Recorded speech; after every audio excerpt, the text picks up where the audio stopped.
বন্ধুরা, আমি এনার নাক ডাক আপনাদের শোনাচ্ছি। এনা ঘুমাচ্ছে, এবার দেখবেন কত জোরে জোরে এনার নাক ডাকছে। নাক ডাকার আওয়াজটা শোনাচ্ছি। এই যে ঘুমাচ্ছে, চাদর গায়ে দিয়ে দিয়েছি, এখানে ঘুমিয়ে পড়েছে। এই যে দেখুন,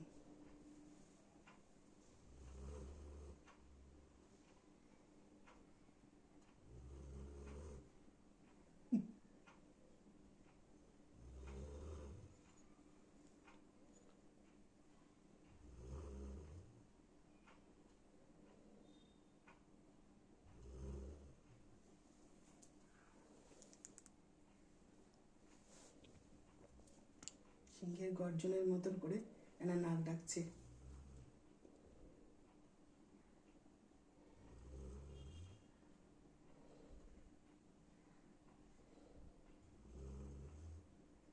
দেখুন কত জোরে জোরে নাক ডাকছে না।